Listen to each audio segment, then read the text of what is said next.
Welcome to the GSMC Book Review Podcast, brought to you by the GSMC Entertainment Network. I am your host, Sarah. I am delighted to be back with you after a little bit of a strange week last week. Happy to be with you on another Tuesday with another author interview. As we get started, I do want to remind you, as always, that I would love it if you would like, follow, subscribe on whatever platform you are either listening to or watching this episode on. You can also go to gsmcpodcast.info and leave a tip or a donation if you would like to support the podcast and the entire network in a different way. There's lots of ways to support the show. This is one of them. While you're there, you can leave a a question or a comment. I'm happy to engage with those. I'll make sure that I answer questions or engage with comments at the beginning of the next episode after receiving those questions or comments. Again, that link, if you want to leave a tip or a donation, is gsmcpodcast.info. Thank you, as always, for all of the support that you give the podcast, no matter what form that support takes. So how is your week going? How's your Tuesday going? We are now officially in September. I always like September. It's the beginning of fall, even though the weather doesn't always feel like it's the beginning of fall. Although we're having a beautiful, cool week so far, yesterday and today. High 70s with a really great breeze. It's just been gorgeous, so I cannot complain about that. We don't really have terribly defined seasons here, but at least there's a little bit of a difference in the weather right now, and it's feeling a little bit cooler. So after a couple of weeks there in August when it was pretty warm, it's nice to be enjoying this. Hope you had a good weekend. Mine was, I did an episode, as you may or may not know. Got to do an episode on a series of books that I have been reading and listening to, and I haven't done an episode like that for a while, so it was fun to get back to that. Love doing the author interviews, but it's been a while since I've done the other type of episode, so had fun doing that. And then hubby and I just hung out and spent time with the dogs and each other, trying to think if we did anything of note, and nothing is coming to mind, which is absolutely fine, because sometimes after the week I just need some downtime. Did go for a few walks, walk to the grocery store a couple times, so got to go hang out with our neighbor horse. I don't know if I've ever mentioned the horse that lives down the road from us, but it's a very sweet horse, lives just a little ways down. We see it whenever we walk to the grocery store or whenever we walk down that road, and he's a very sweet horse, and he recognizes us now, so he always comes running over, which, I don't know, maybe I'm a little bit of a dork, but it feels really good to be recognized by a horse who seems excited to see me when I walk down the road. It is what it is. I like it. He is a sweet horse. I have no idea what his name is. We should probably just give him a name to refer to him as instead of the horse, but so far we have not, and I don't know the person that owns the property. They're never there, so we've never had a conversation with someone to find out the name of the horse. But at any rate, we are not here to talk about my horsey neighbor friend. We are here to talk about Heather Frese's book, The Saddest Girl on the Beach. Heather is my guest for today, and the book, as I said, is called The Saddest Girl on the Beach. Let me give you the description of that book. Grieving her father's death, Charlotte McConnell seeks solace at the Outer Banks Inn, owned by her best friend's family, but she finds them dealing with their own family drama and soon lands in the center of an unexpected love triangle. Her hotel family welcomes Charlotte with chowder dinners and a cozy room, but her friend Evie has a looming life change of her own, and soon Charlotte seeks other attractions to navigate her grief. Will she, like in some television movie, find her way back through a romance, or are there larger forces at play on Hatteras Island? Heather Frese, winner of the Lee Smith Novel Prize and the author of The Baddest Girl on the Planet, sets Charlotte on a beautifully rendered course through human frailty and longing, unrelenting science, and the awesome forces of the Carolina coast. I like that last sentence the best. Human frailty and longing, unrelenting science, and the awesome forces of the Carolina coast. I just don't expect unrelenting science to be in a book book blurb, but I like it. You'll notice that this is the saddest girl on the beach, and referenced in that description was the baddest girl on the planet. They have the same characters in them, although they are set in different times. This one is set before the baddest girl on the planet, which is from Evie's perspective, Charlotte's friend Evie, and Heather is going to talk more about that. This is a book about a young woman dealing with grief and trying to figure out what it means to be 19 and having just lost her father at a very young age. Her father dies of cancer. She goes back to school because she promised him that she would, or she goes to school promising him that she would, but she is adrift. And when Evie calls her and asks and tells her that she is pregnant, this is not a spoiler, it happens at the very beginning of the book, you know right away, and Heather mentions this as well. Charlotte leaves school and goes to the inn to spend time with Evie, try to figure out what's going on there. She has a friendship, possibly more, with Charlotte's friend, or Evie's brother Nate, and then there's the complication of another boy, Michael, who is off limits, but there's something there. They're trying to figure that out. So there's a lot of trying to figure things out in this book, as is often the case when you're 19, even if you aren't dealing with something major like grief. So there's a lot of heavy topics in the book, and it is called The Saddest Girl on the Beach, but it has a lot of warmth and humor and lighthearted moments as well. We talk about that some in the interview.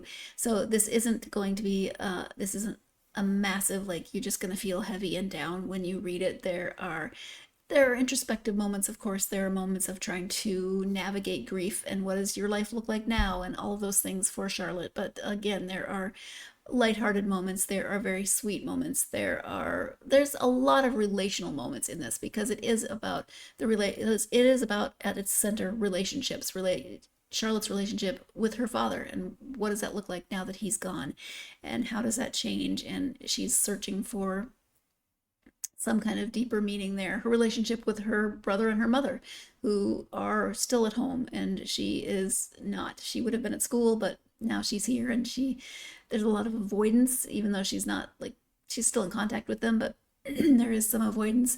Relationship with these two men who may or may not be something. She's not sure really what's going on with either of them. And then, of course, the relationship with Evie, and what does it mean to go and live with your best friend that you've never spent this much time with because of the way their childhood was and how they met. Lots and lots of relationships going on in this book. So really good from that relational standpoint, and how the characters move and grow through those relationships. So let's go ahead and turn now to the interview with Heather. Again, the book is called The Saddest Girl on the Beach. The author is Heather Frese. Hi, Heather, and welcome to the podcast. Hi, thank you so much for having me. Thank you for being here. I'm excited to have you here to talk about The Saddest Girl on the Beach. Before we do that, before we start talking about the book, if you wouldn't mind just sharing a little bit about yourself so my listeners can get to know you a little bit. Yeah, so I am an author, editor, teacher, and mom of 3 kids. I live in Raleigh, North Carolina, and I'm from Ohio. That is my Okay. hometown. All right. Where in Ohio, if I might ask? Yeah, I'm from a small town in southeastern Ohio called Cambridge. So it's about an hour and a half east of Columbus. Okay. My husband grew up in the Cleveland, Canton, Akron area, so Yep, I was up there this summer. I did a whole little Ohio book tour this summer. nice. Yes, Yeah, got to go all very over good. the place. All right. So, as I said, the book is called The Saddest Girl on the Beach, which is, Yes. it's a sad title. But not like a sad book. It just deals with some topics. But go ahead and give an overview of the story. Right. Yeah. So it does have some sadness in it. So the premise of the book is that Charlotte McConnell is 19 years old. Her father has just passed away. And she has sort of try to stuff that down and go away to school and pretend everything is okay. And after a couple of months of that, realizes that it's not. And at the same time, her best friend, Evie Austin, who lives on Hatteras Island, her parents own a small inn. Evie has just discovered that she is unexpectedly pregnant. So Charlotte takes that as a cue to leave school. She kind of goes down to the Outer Banks and stays at the inn with her friend Evie and her family. And that's kind of where the story starts. So Charlotte there on the beach, kind of really deep in this grieving process and trying to help her friend who is also in a very unexpected place in her life. Yes. And she knows Evie's family because they spent summers as a family. So she not only has the support system of her friend Evie, but she's also got these very entrenched memories of summers with her parents, especially her dad, that she's trying to deal with all of those grief issues. Um, what was your initial inspiration or jumping off point for the story? Mm-hmm. Well, I've been writing these characters for a while, or at least thinking about these characters for a while. But so the initial jumping off point was that my father died. I mean, that part was autobiographical. I was a lot older and of course couldn't just like up and run off to the beach. But that's what I wanted to do. And so I kind of knew that I was ready to write about it when I started to imagine sort of the what ifs. And like, what if I happen to have a friend whose parents owned a little inn on the water? And what if they let me just come stay there? And what if I wasn't in my late 20s? What if I was only 19? What if I still wasn't really quite sure of who I was? And then trying to deal with the consequences of just losing this foundational person in my life. And then what if my best friend was going through this completely opposite experience, but nonetheless, kind of traumatic and life-changing, and kind of what would happen then. So that's kind of was the impetus. And a lot of it was me wanting to run away to the ocean and sort through all this stuff. But I also at some point kind of had the feeling that I wanted to turn it into fiction. Like I didn't want to write, you know, memoir or something. I wanted to write a story. Sure, sure. Yeah, as I was reading it, my dad died 2.5 years ago. So Oh, also sorry. not 19, but I was doing kind of similar things. The what if, what if I had been not only 19 and Yeah, how exactly. different would that have been than, almost 30 years later. I did kind of run away to the beach because we had just moved to Portugal. Oh, wow. We'd been here 3 weeks when I went home, and then I was home for 3 weeks, and then I did come back, and we live in a beach town. So, Yeah, yeah. So you but like Charlotte discovers, no matter where you are, there you are. right, So exactly. she's in this place that holds special memories, but she's still got to Mhm. figure out what now. What now? Yeah, exactly. Um, can you talk a little bit more about Charlotte and what about her might resonate with readers? Yeah, well, I think I still kind of think of this as a coming of age story. Like I love a good coming of age story, like people characters in fiction trying to figure out who they are, trying to like come into themselves. And so partly I think this is that it's coming of age, but also it's just dealing with these hot topics, dealing with these feelings and emotions that arise from deep loss. As I was trying to figure out how to talk about this book, because it's more sad, right? It's not it's a different kind of a read than my previous novel. But what I keep coming up against is that almost everyone, I can't really think of anyone that hasn't experienced grief or loss or some emotion like that. It's part of life, and it's Mhm. like I think connecting with that and living with a character for a little while who's trying to process through those emotions is a connection point. And that's just kind of what I kept coming back to, is just this sense of connection and realizing that you're not alone feeling this way, because it feels like it. I mean, it feels like you're like really deeply alone when you're dealing with that kind of deep loss. So I think that's part of it. And then also on the flip side, I didn't want it to be a complete downer, right? Like I want it, there's humor. Like I think the characters are funny. Um, Mm-hmm. and I think personally, just when I was grieving or anytime, honestly, I'm at a hard point in my life. Humor is kind of always the saving grace. It's like, it's one of those if you don't laugh, you'll cry kind of things. Like you you have to um you have to take the absurd and the ridiculous along with the loss and the pain. Um because that's part of being human. And I think hanging on to that and having those twin sort of paired emotions will also be another thing that will connect. Yeah. I hope. Yeah. And yeah, you mentioned humor. Anytime it does start to get a little heavy, then Evie's aunt shows up. Right. And her little dog, or there's Yeah. definitely lighthearted moments. I can only Um, imagine that was a fun character to write. oh, she was so much fun. She's my favorite. And she's one of the ones I just like kind of made up. Like that's just my imagination. I'm just having some fun there. She's great. I love it. I mentioned before that there is a lot of humor in this book, even when it feels dark or can maybe sad. And Evie's Aunt Faye and her little dog Walter are definitely a part of that humor. They, like I said, they had to have been a lot of fun to write because Aunt Faye is quite the character in many, many ways. But she's also good. She's that get a grip friend for Evie and Charlotte, the get a grip aunt, I guess, in this case. But we're going to go ahead and take our first break of this episode.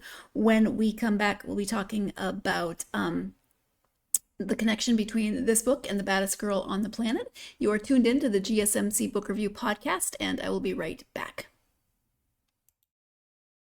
Mm-hmm. Mm-hmm.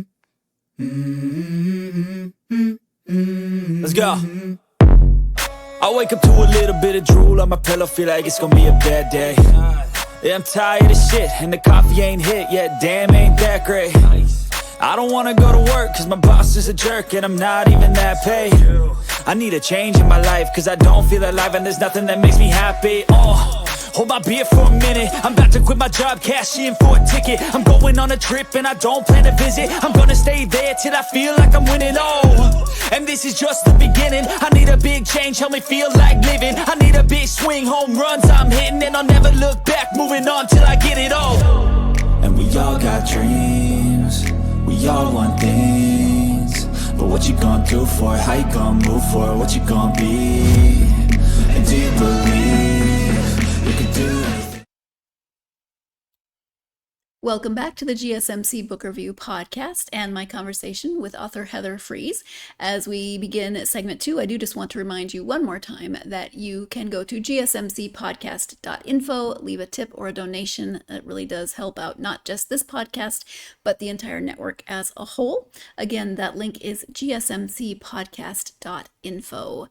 Before the break, we were talking about the story and that there are some heavy topics within this story, as I mentioned at the beginning, but that there are also moments of humor and lightheartedness. And, that's life, right? Even when things feel really dark and heavy, there are those light moments. And sometimes they feel great. Sometimes you think, ooh, that was odd timing, but they always happen, and they can be very, very welcome, and this book is an example of that. So let's go ahead and return to the conversation with Heather. This is a standalone novel, but it could also be considered a prequel to your previous novel. Is that correct? Because the previous novel is more about Evie, but Evie further in the future. Can you talk about the relationship between the stories? Yeah. So they are companion novels. Each of them can stand alone. You can read each one and be completely fine. You don't need to know any other information. But read together, they do have the same characters, the same universe, the same setting. And this one, the newest one, Saddest Girl on the Beach, is Charlotte's experience, her point of view. And the baddest girl on the planet is Evie. her story and her voice. And it's definitely Evie's story goes more into the future. So in a way, this does sort of function as a prequel. But when I was thinking about, I was sort of talking about the coming of age portion of it. I wanted to focus on this part of Charlotte's life in depth and kind of like sink into this and structurally have it be just in this more contained time period. Whereas Evie's does go back and forth in time. It goes into the future. I wanted hers to end like in her 30s, kind of sorting out who she is a little bit more. But yes, you will definitely get a lot more of the backstory if you have read The Baddest Girl on the Planet first. You will be able to go back when they're young to a period of time in The Baddest Girl on the Planet that is sort of just alluded to, or maybe like a scene or two in that time period. So how was that for you as the author to go back to, it's more Charlotte's story, but you've got that backstory a little bit with Evie. Was that fun? Was it challenging? How was it? Yeah, it was definitely, I had to keep track of it. I definitely had like notebooks of like a timeline, because part of the book, both of them actually is anchored in this the move of the Cape Hatteras Lighthouse in 1999. So for those people in the audience who might not be familiar with the area, so Cape Hatteras is a barrier island, and the Cape Hatteras Lighthouse is the tallest lighthouse in America, so 208 feet tall, I believe. And in the late 90s, it was really threatened by erosion. The beach was just getting eaten up right where the lighthouse was, like right there. And so the National Park Service decided to move it. So they just like sort of picked it up and put it on a little train track and scooted it 1.5 miles inland. And so now it kind of sits in the woods where it's not going to wash away in a hurricane. So I had that as sort of a touch point. But I had to remember, what age the characters were, what was going on, if I was going to use that as a touch point, because I didn't want to get that wrong. That kind of irks me about fiction is something wrong that is anchored in real life or a real life place or timeline. So I had to keep track of that. And then I also sort of had to just kind of figure out where they were in their personalities, and just lots and lots of what was happening when. So I had to keep track of all of that. But a funny aside here is that I actually wrote The Saddest Girl on the Beach first. I drafted it before I drafted The Baddest Girl on the Planet. So I wrote it over the course of a few years, relatively soon after my father had passed away. And I finished it, like I wrote a draft, but it needed revised, but I just could not make myself go back to it to revise it, and to take care of that part of the process. And so sort of in my messing around trying to get my head back in the game for The Saddest Girl on the Beach, I started drafting Evie's story because while I was writing Charlotte's, I saw Evie get married. I knew, that's not going to end well, based on the circumstances. And so I started to think, I was like, I wonder how she gets divorced from Steven, because I know it's going to happen. And so I started just like messing around with that and playing with it. And I started to write it from her point of view. And it was really fun. Could just do that first person switch from one character to the other, because they're very different. They're very different characters, almost opposite, but with a core connection that is similar. But so yeah, I started to write Evie's story, and that one just sort of took off on its own volition, and I ended up putting the first one away for a while and focusing on Evie and writing it, and I could revise it. It was funny, like it wasn't the sort of emotional material that this book is. And so that's the one that got published first. Like that's the one that I had ready to go, and got it out into the world. And then At some point a few years ago, I finally was able to go back and revise The Saddest Girl on the Beach and kind of look at it with a little more objectivity, um, Mm, and a little more eye to what needed to happen, plot-wise, what needed to happen with the pacing, what needed to happen with all these craft elements that were yeah, separate from the emotional core of it, and that I could finally have enough distance on to think right. about that. Yeah. Well, and it's the coming of age story for Charlotte because she is dealing with working through grief and what this means for her and what direction her life is going to take. But it's also interesting from a friendship point of view because Charlotte and Evie have known each other since they were like around 10 or younger children, friends Yeah. during the summer. And Mhm. now they've come together, they're living in Right. the same place, they're adult-ish, Right. Ish, yeah. they're 19, they're adults, but and that's a completely different, like, how do you navigate that relationship? So you've also got a coming Right. of age story with their relationship, and it gets Yeah. rocky. It's Rocky. Yeah. Yeah. The friendship story has always been really central to me. Like there's lots of different romances and stuff like that in both of the stories. Both of the books have romantic elements that form like part of the character's growth. But for me, like the biggest one has always been their friendship. I think that's the most interesting, it's the Yeah, funniest. And yeah, just the idea of you're really good friends with this person in the summer when you come to visit, and they stay in touch with letters and they call each other and they stay really good friends. But yeah, for the first time now they're together all the time. Charlotte is out of her comfort zone and in this world that isn't hers, yeah, that Evie is familiar with. And like I said in the beginning, like they're in these drastically different points of change in their lives. So it's going to cause a lot of conflict in their relationship, which I thought was interesting to explore in fiction. yeah. As well as Charlotte moving to the place where she spends summers. So, a little bit of your summer when you're a tourist, and then Yes, being a year-round resident, totally different totally different experience. experience. Yeah, Totally different dynamic abs to be there and just like living, just like for her to get to see what it's like in the winter. Like she's never been there in the winter, and it's yeah. completely different. Yeah. Yep. Yeah, absolutely.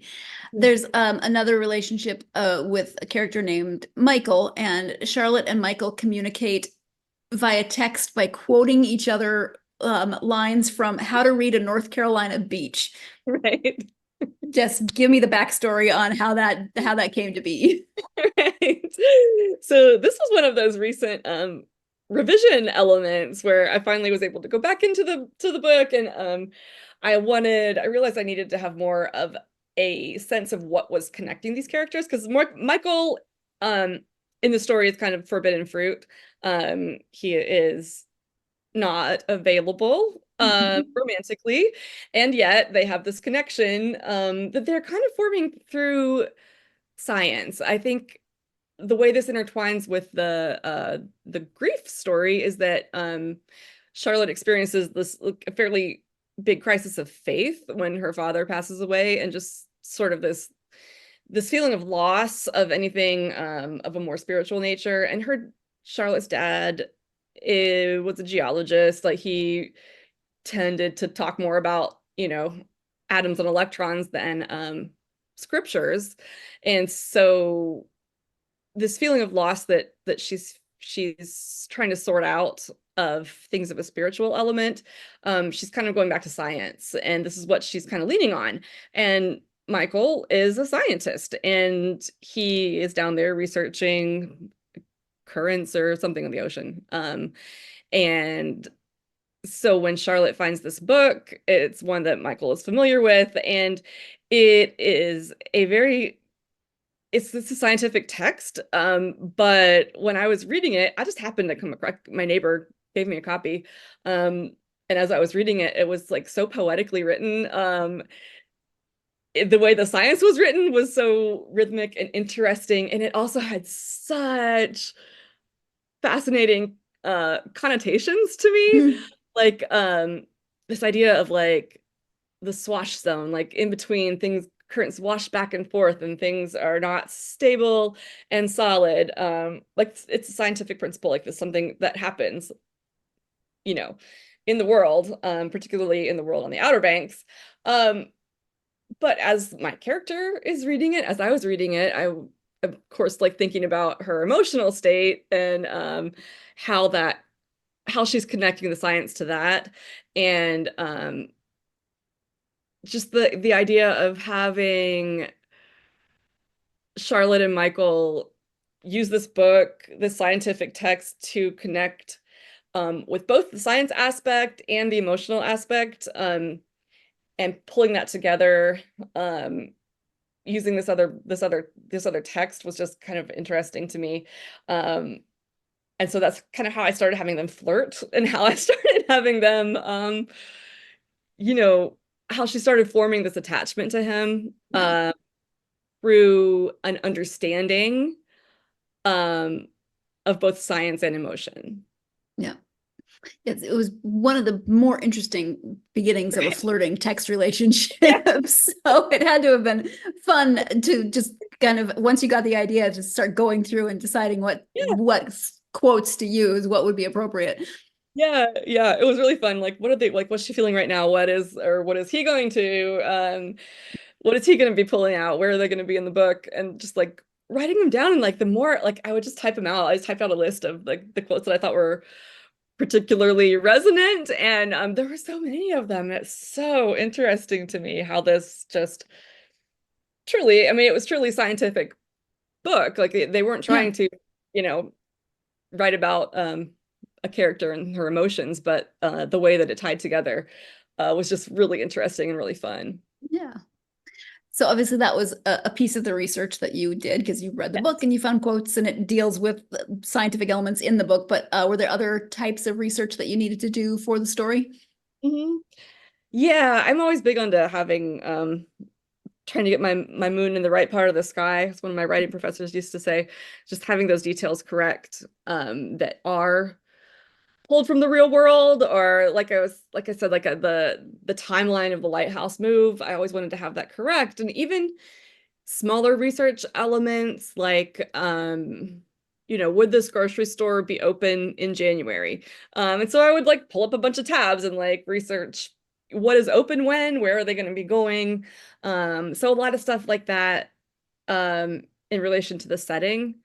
And then the setting, the timeline, kind of keeping track of the characters' emotional arcs, required like, logging that stuff. But I definitely researched the place. I researched a lot of the history of the Outer Banks, because it's so fascinating. And this was another sort of revision edition part of it.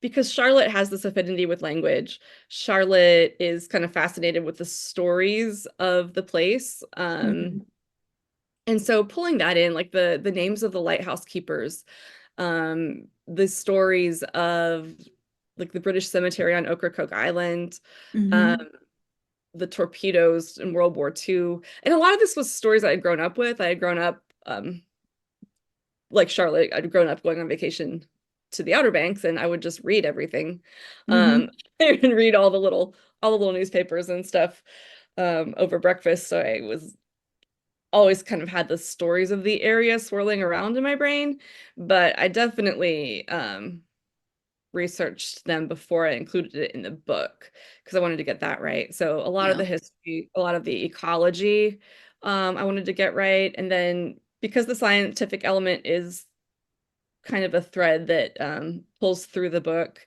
I researched that a little bit more too. Like she goes into like, I don't know, astrophysics a little bit, and like atom, like I don't know, electrons and but I was like, my kid was reading this book about astrophysics. It's just like Neil deGrasse Tyson, like he was interested in black holes at the moment or something like that. So I would research that, and wanted to get those details as correct as I could. And I don't pretend to be a astrophysicist, but I wanted to get them at least mostly right.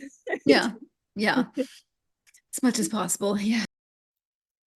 I think that I would obsess over research regardless, but I think that I would definitely worry about researching anything science-based because, I mean, I like science. I'm okay in science. It wasn't my greatest subject in school, although I got good grades in it, but that doesn't mean I can explain astrophysics to you. um, or certain aspects of geology or lots of the other things that are talked about in terms of the science of this book. So good job to Heather for researching and it seemed accurate to me, but again, not a scientist, so cannot completely vouch for that, but glad that she was the one doing the research. We're going to pick this conversation back up when we come back from the break. You are tuned in to the GSMC Book Review Podcast, and I will be right back.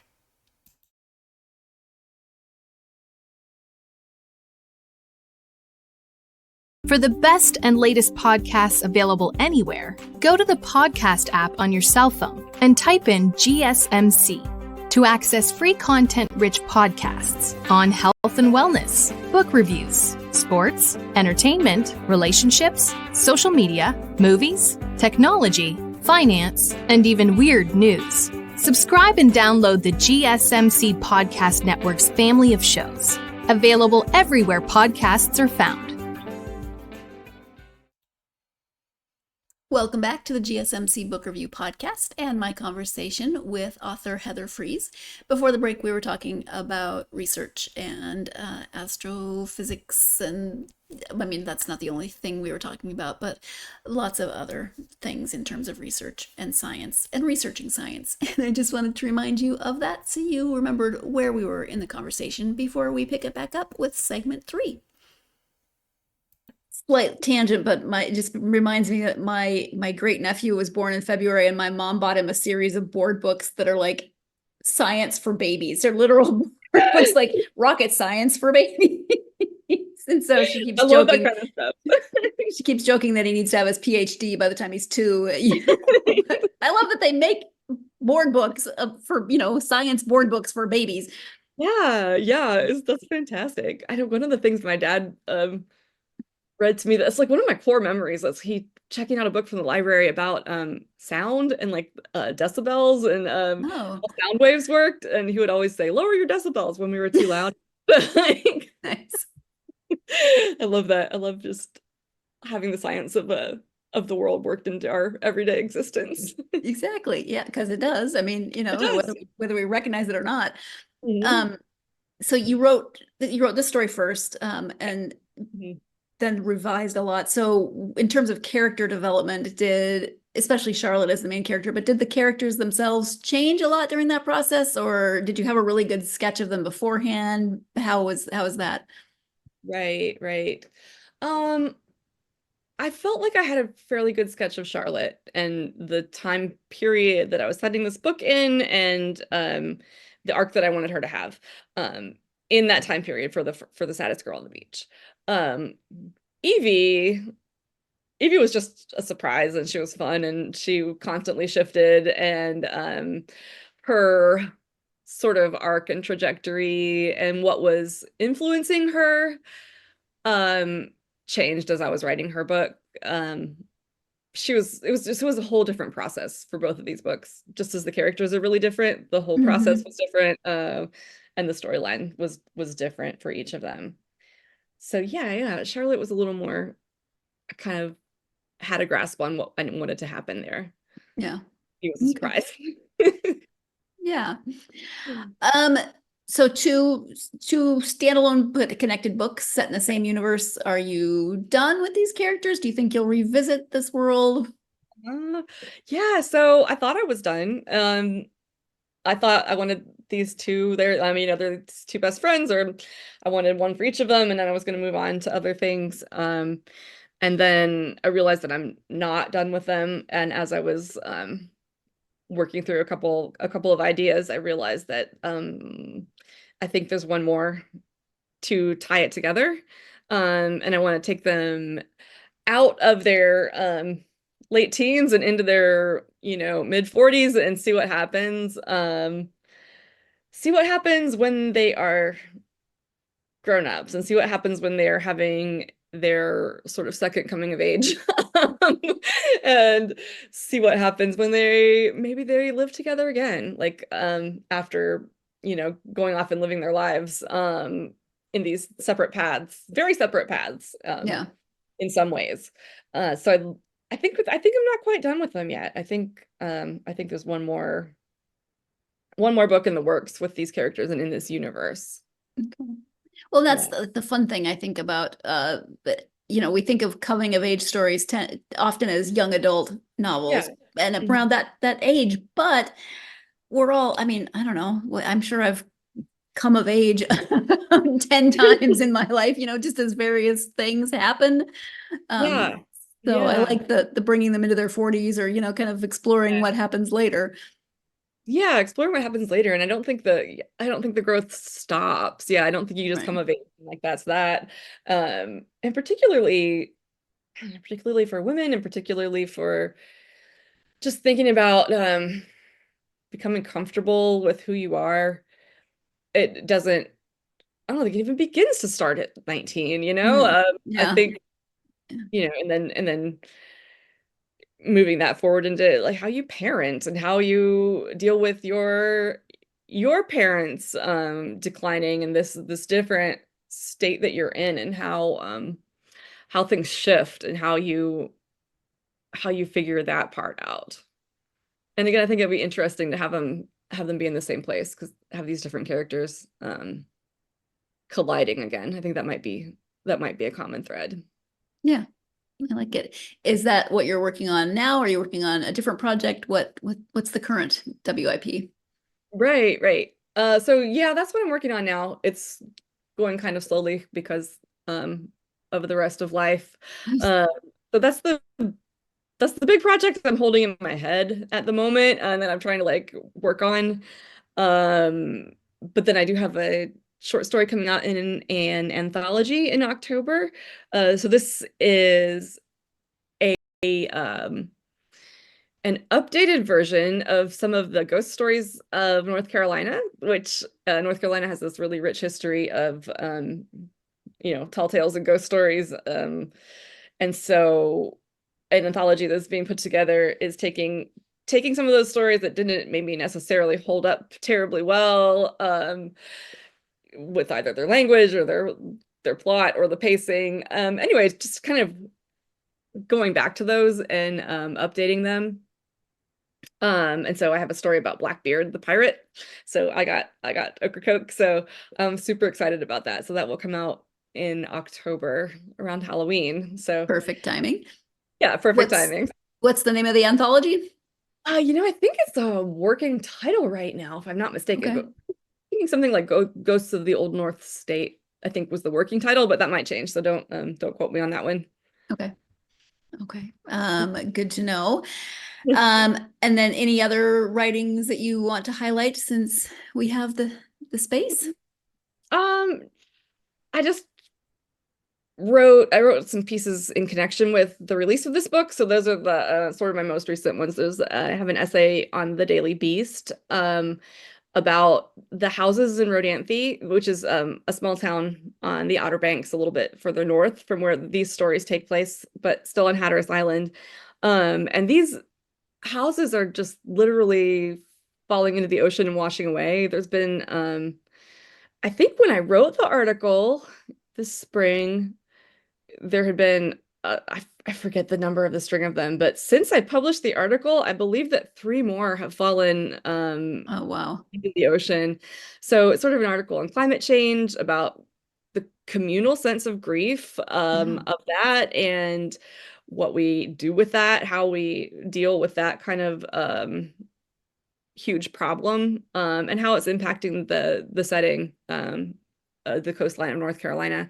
So that was one of my favorite ones that I wrote. And then I have a piece up in Writer's Digest and a couple other places that were more recent. And then, yeah, just working on the Blackbeard and working on the new book. Those are my main ones. But I think that's what's the most recent. Okay. Thank you. Yeah. Is writing something that you've always wanted to do? Did you always know you wanted to write for publication, or you wanted to write in other ways? What was that process for you? Yeah, it was kind of one of those things that was always part of who I was. Like I started reading. Reading came naturally and easily, and writing was always something that I was doing. Just as kind of part of part of being me, I guess. And so I always had stories in my head. I always had dialogue going on in my head. Always had books going. So that was always a huge part of my life. But then sort of realizing the publication piece of it and if I could do it professionally was a different part of the journey because for a long time I didn't think it was something that was doable, you know? And so when I went to college, I majored in elementary education for a long time and minored in English. And then at some point after I student taught a classroom of kindergarteners, I was like, we're gonna we're gonna Yeah. shift this. So I gear shifted to straight up English um and then I decided to see if I could get into grad school. So to study creative writing more in depth. And so I did that. I got in, did it once, and then I decided to go get my MFA. So at that point, it was just kind of going all in to see what I could do and to see if, you know, teaching writing and publishing writing was kind of viable as a path. Because I wasn't going to be a kindergarten teacher. I love them. I love Yes, kindergarteners. but Whew. 20 God years bless them. ago was a lot different energy than A lot different energy. Like, bless the yeah, kindergarten teachers. Like I couldn't do it. It wasn't gonna yeah, be me. yeah. If there was only some way we could take that energy and bottle it and then give it to the teachers so they had God. equal amounts of Right. energy. Yeah. So much energy.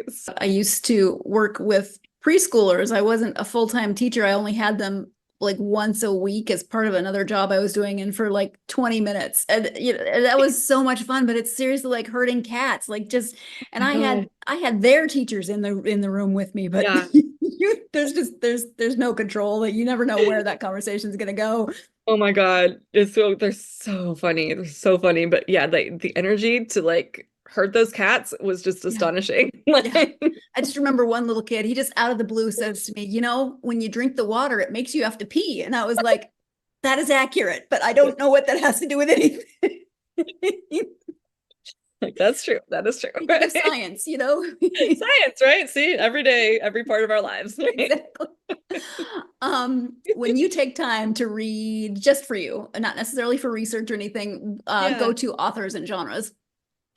Oh, so genre-wise, I'm pretty much literary fiction. I've kind of part of the hazard of going to graduate school to study writing is that you can't shut off your brain. So I'm constantly thinking about the elements that are going into it. So Mhm. I mean, I do still love People magazine. Like I love trashy magazines and I love creative nonfiction. I love memoir. That's kind of my subgenre. So I love that, but mostly I read literary fiction. I like that's my passion and where my heart is. Um, as far as authors go, man, I'm just looking at my to be read shelf up there. I have Jill McCorkle, I have Julia Alvarez, I have Crying in H Mart, Michelle Zauner. Those are some of the ones I'm hoping to get to get to or finish Yes. pretty soon or that are in progress. Yes. So yeah, mostly literary fiction, memoir, and trashy magazines. That kind of encapsulates me. You gotta have a variety, right? I have a variety. Sometimes your brain needs a break. How Yeah. about your kiddos? Anything that they're reading right now that's fun? Oh yeah, my daughter's starting Wonder. God, I'm blanking on the author, but the book is Wonder, and it's so good because well, first of all, it's such an amazing story. It's very well written, and it does the multiple first person point of view, which I adore. And that's actually what I'm attempting for this next book, is to do multiple first person. Sure. Because it's something I love to read, and I've never successfully pulled it off myself. So I'm like, now's the time, we're gonna do this. I'm gonna see if I can do it. So yeah, she's reading Wonder. I think my oldest is going to start oh, what is it? It's like those, they're Olympians. It's like a fantasy. Do you know what I mean? It's The like the Percy Jackson yeah, series? yeah, Percy Jackson. That's it. Okay. That's it. Okay. Yeah, Percy Jackson. He's starting Percy Jackson. We read a lot of Stacey McAnulty over the summer because she visited their school and she was fantastic. And my little guy, he's into the Magic Tree House right now. And he's actually, so my oldest was interested in the black holes and the dark matter and that stuff a few years ago. And now my little one, he wants to know how the Earth was made. And he wants to know the timeline, and he wants to know what happened with the dinosaurs. And he still is very insistent that the asteroid that took out the dinosaurs is what made the continent split apart. And I keep trying to get that timeline right in his head. I'm like, I don't think so, Jordy. I think like it good for him for like trying to piece it together he's and trying to figure piece it out, together. like that's amazing. He's my experimental. He just wants to do science experiments. He's into that kind of thing. So I started him on the astrophysics for young people in a hurry the other day. But he was kind of like, can we get to the part where the Earth is made? Because that's right. It's still great, but I need to know. It's all great, but yeah. Yeah. Like, it all ties together. You got to know all of it. Exactly. I love how that kid's brain works. I have never met him. I probably never will meet him, but I just love the way he thinks through things and wants to know the answer to things. And I don't know that I would have, no, I do know that I would never have come up with those questions at that young of an age. But I probably had lots of questions about other topics, but no, not about dinosaurs and science and Pangea and everything else. So kudos, kid. I applaud you. Let's go ahead and take our final break of this episode. When we come back, Heather will be giving her advice for anyone who would like to potentially write, especially in her case, literary fiction. You're tuned into the GSMC Book Review Podcast, and I will be right back.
Welcome back to the GSMC Book Review Podcast and the conclusion of my interview with author Heather Frese. Before the break, we were talking about what Heather likes to read in her spare time, and then in my usual wanting to know what everyone is reading, including the children of the authors I speak to, we talked about what her kids have been reading and some really fun choices there. So let's go ahead and finish up this conversation with Heather. I missed a step in our questions. I meant to ask you advice for aspiring authors from your own experience. Oh yeah, absolutely. So I think the first foundational thing is that you just have to read. You have to read everything. I'm like, I by no means grew up reading literary fiction and literary works, like, but I loved Babysitter's Club and I loved Sweet Valley High and I loved Christopher Pike and I loved, uh, you know, the V.C. Andrews, Gothic, novels and It's Stephen amazing King. we grew up with any sense of normalcy, the things we read as kids. Things we read, Yeah. geez. Yeah. Like I think about letting my kids read that now. I'm like, I mean, go do it because like I Right, love that. right. But Yeah, I got to read whatever I God, wanted and I turned out okay, but sometimes that I'm like, okay? I know. Like, what did we read? What were we reading? But yeah, so just reading all of that, and then that's the first piece of advice. And then writing it, like get some good books about craft, because I think a lot of the interesting thing about creative writing is that it is this interesting process where part of it is the art and the inspiration and the just the creativity and the stepping out of your own head and letting things go forward and getting things on the page. And then the other part of it is this more logical, more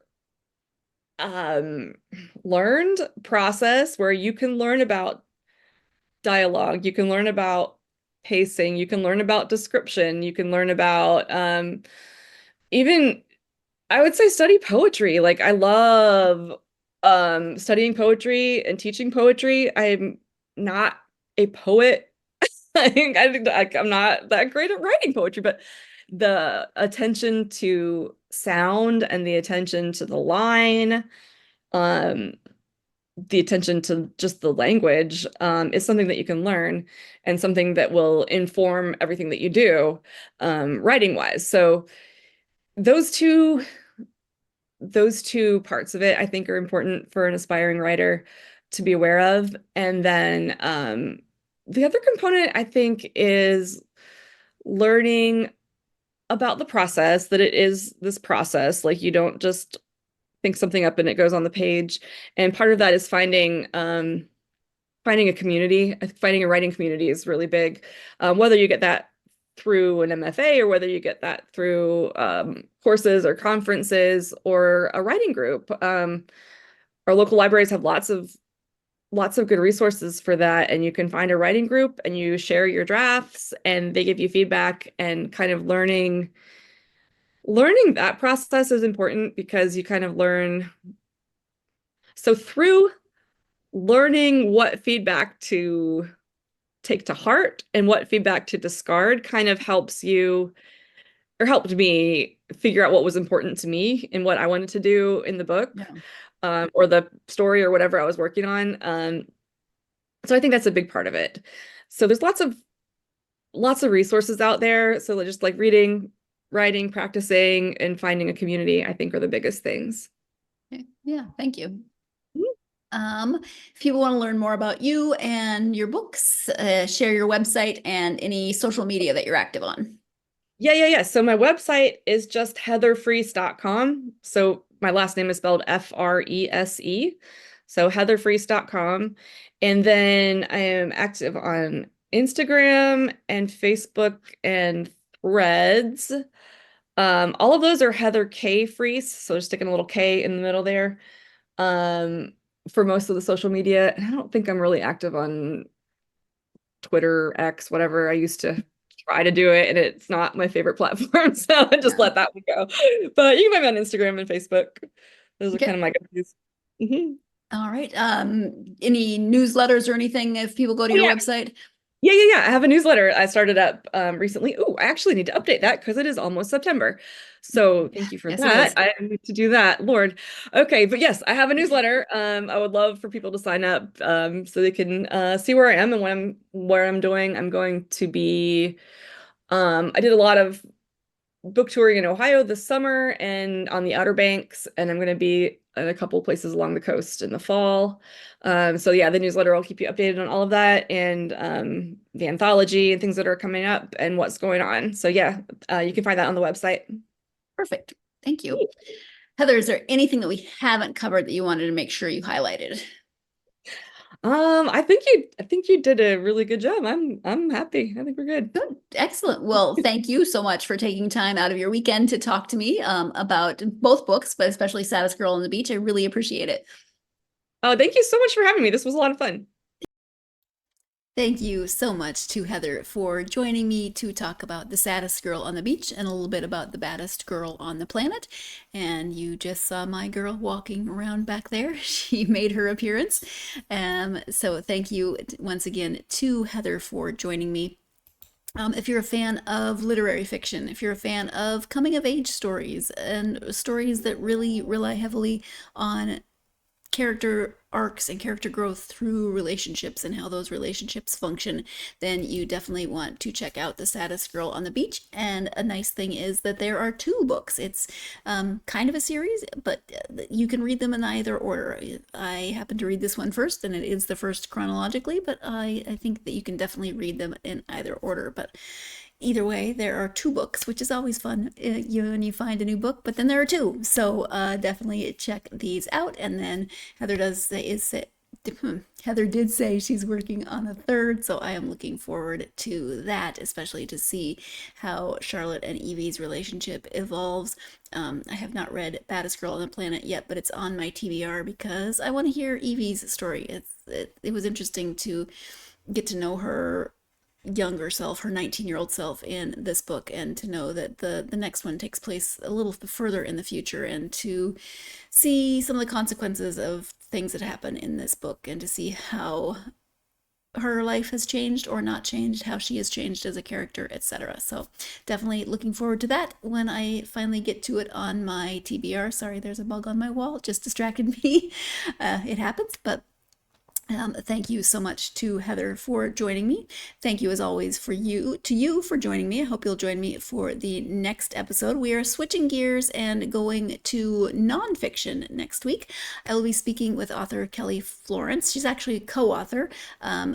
She and her co-authors wrote Travels of Terror, Strange and Spooky Spots Across America. Yes, I can read.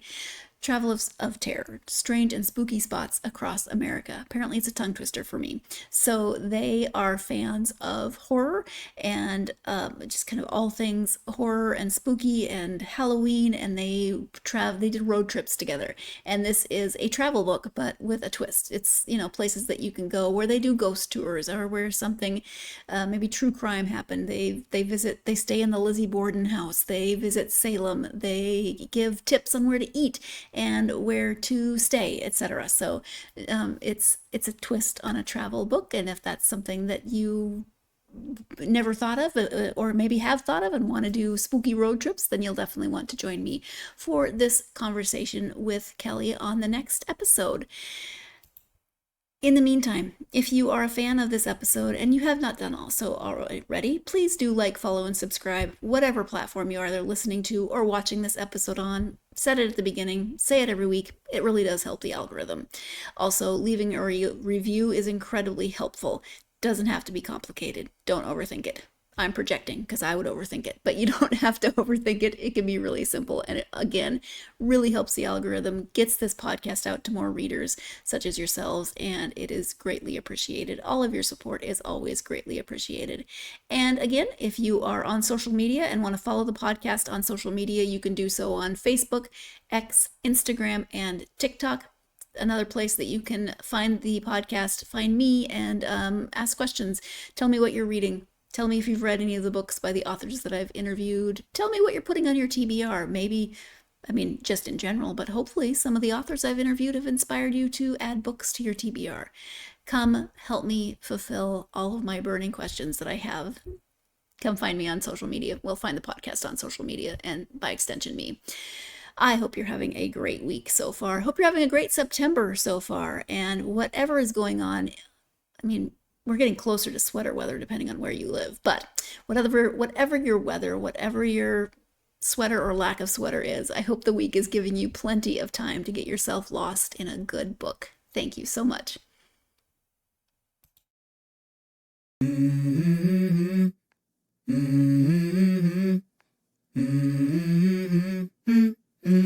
Let's go. I wake up to a little bit of drool on my pillow, feel like it's gonna be a bad day. Yeah, I'm tired of shit, and the coffee ain't hit yet, damn, ain't that great. I don't wanna go to